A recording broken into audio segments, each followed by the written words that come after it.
ngenteni sliramu to, Lastri. Ngenteni aku piye? Mau sampean iki tak susul ngono kae ya jarene aku kepethuk karo mbok rondo kono kae lho. Jarene sampean ki ngalor lah tak tutke ngalor kok ra eneng lho, Kang. Aku nunggu ora ono kabare. Kek sampean ki ngerti apa ora? Piye? Ki ra wedi to karo bapak ki.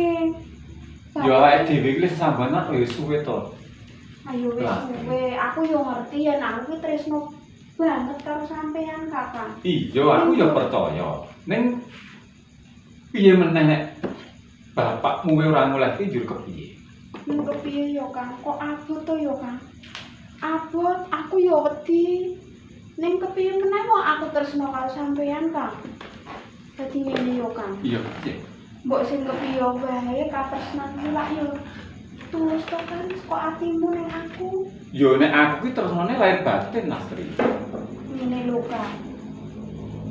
Sampean lak yo ngerti. Lek bapak dadi ora seneng, ora nyarujuki karo aku. Yen sampeyan Mergo tresno apa? karo sampean kuwi rak mergo sampean kuwi urung tekel gawean. Lah ning wong tresno ki ora kudu duwe gawean dhisik lho. Yo Sing kuwi baku rak dhewe iki tresno lakon. Terus agi nyambut gawe ngono lho. kuwi rak ngungguhi aku karo sampean. Iki bapak kuwi ora koyo ngono, Kang. Bapak kuwi kepengin Karepe bapakmu, aku kudu wis cekel gawe sik agi. Kebutuhan karo Lastri ngono. Ya yo sampean nak yo ngerti to bapak kuwi sing dikarepake yo wong sing wis nyambut gawe. Sak ora-orane rak yo bisa tak nggo sang urip. Aku ngerti Lastri. Wong beban iki kudu pancen wis cekel gawe dhisik. Ning yen urung duwe gawe mesti wong tua mesti kudu ora ngolehke iki mesti ngono. Njur kepiye, Kang? Kaya ngono kuwi nek sampean kaya njur arep mutung ngono njur ra tresno karo aku kok. Yo nek aku ora Lastri. Terus aku lahir batin karo kowe. Ora bakalan aku ninggalke kowe lah. Ning kok aku was-was yo, Kang. Pas-wasi kepiye? Yo kuwi mau mergo bapak ora sarujuk kuwi kek piye carane kan bapak wis nyarujuki ngono lho, Kang. Sing baku awake dhewe seneng. Perkara ku bapak gampang. Saiki ngene, Kang. Ya kepiye?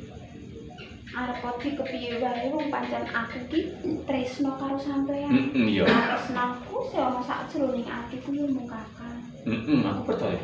Yen umpamane ngene, Kang. Piye umpamane piye? Umpamane sampean kuwi lunga sithik golek gawean nang kutha kono piye to, Kang? Men ngene lho, Kang. Ora ateges aku ki ora tresno karo sampean. Aku bakal nunggu sampean bali. Yen umpamane sesuk sampean bali saka kutha kono, sesuk sampean wis dadi wong mukti, rak yo bisa sesandingan karo aku bapak nyarujuki to, Kang. Yen panjalukmu ngono, bakal tak pinangkani Lastri. Aku tak golek gawe nang kutha Goro. Ning ngene yo, Kang. Piye? Sampean ngerti yen nang kene kuwi aku nunggu sampean. Iya, iya. Sampean ora kenal lho, Kang. Nglirak-nglirik ning kutha Goro kono ki akeh sesawangan kang endah. Ora Lastri. Tresnaku yo ming karo kowe. Ning tenan. Iya. Yen ngono kok ngene lho, Kang. Apa ki? Sadurunge sampean lunga nang kutha Goro golek gawean, aku ki yo kepengin andum katresnan karo sampean. Dadi Lastri njaluk sepira gedening tresnaku marang Veramu ngono apa piye? Iya, Kakang. Aku kepengin ngerti yen pancen sampean kuwi tresno tenan. Lahir terus sing batin mesti sampean ora perlu dandak aku njaluk.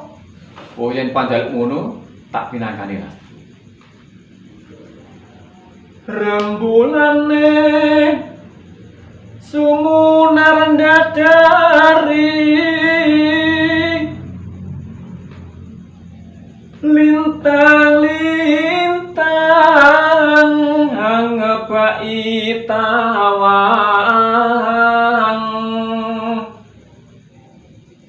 Piye, Mas? Rasane kok bungah yo Kang atiku. Bungah tenan. Bunga campur seneng loh. Bunga campur susah, Kang. Kok susah? Kaya kuwi mau wis aja dipikir kan kuwi kok saiki mikir le seneng-seneng bae. Rang panciratri wis larut suwara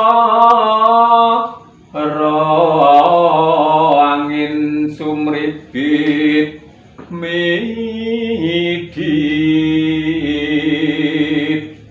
Iya lah. Semono aku yo kudu kepengin sepiro gedene semono. Nadyan aku wis tega milanono sepiro tresno satuku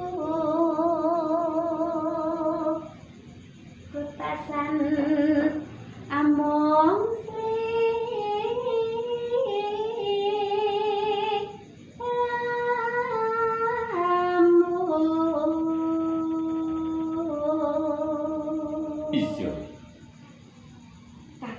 Iya kepiye? Sakwise aku ngrasakake madu ning katresnan, sesambungan tresno karo sampean kuwi wis mantep sak jroning atiku yen aku bakal nunggu sliramu dalem. Semoga aku Lastri. Aku janji harus sliramu. Yen nengko aku sentuk gawe nang Kutagara, ora rene aku bakal lali karo sliramu Lastri. Ning tenan yo, Pak. Iya. Aku bakal nunggu tekano kapan aku nunggu sliramu bali. Iya. Kepiye carane sampean arep ngedu nasib sing kaya ngopo nang Kutagara amrih dadi wong mukti lan bisa sesandingan karo aku yo, Kak. Senajan abot kaya ngono bakal tak lakoni Lastri. Mergo aku tresno karo sliramu.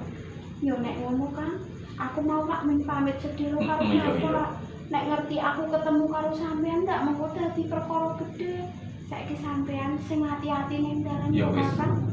Ngono wae Lastri. Andung selamat. Yen ngono pun Kakang nyuwun pamit. Iya, Kakang sing hati-hati yo, Kakang. Iya Lastri.